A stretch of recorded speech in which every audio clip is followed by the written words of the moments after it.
Hi అండి, అందరికీ very very good morning. ఈరోజు మార్నింగే 5 గంటలకు లేవడం అయితే జరిగింది. ఎందుకంటే ఈరోజు పీర్లు లాస్ట్ రోజు కాబట్టి ఈరోజు ముత్యాలమ్మ పీర్ రావడం అయితే మా ఇంటికి అయితే జరిగింది. ప్రతి సంవత్సరం మా ఇంటికి అయితే మా గలికి కంపల్సరీ పీర్లు వస్తవి. అందుకని మేమైతే పొద్దున్నే లేవడం అయితే జరుగుతుంది. లేచి నేనైతే మా ఇంటి దగ్గరికి ఎప్పుడు వస్తుందని అయితే చూస్తున్నాను. నీళ్ళు అయితే పోయడానికి బిందెతోనైతే నీళ్ళు అక్కడ పెట్టుకున్నానండి. అగో వస్తున్నారు. అందరూ మొక్కుతుంటారు కదండి, దేవుడు వచ్చినప్పుడు కంపల్సరీ మొక్కుతుంటారు కాబట్టి అగో మా ఇంటికాడికి అయితే వస్తున్నది పీర్ అయితే.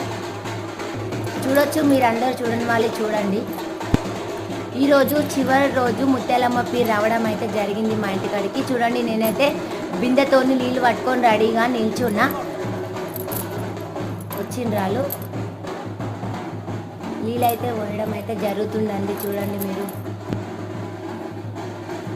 నీళ్ళు పోసి మొక్కుతున్నానండి నేనైతే. చూడండి, నేను నీళ్ళు పోసి మొక్కుతున్నాను, అందరికీ మంచిగా జరగాలి, అందులో మేము ఉండాలి. తర్వాత నేనైతే అక్కడ మొక్కిన, ఆయన నాకు బొట్టు పెట్టిండు. నేనైతే ఇంట్లోకి వస్తున్నా. సరే ఫ్రెండ్స్, బాయ్.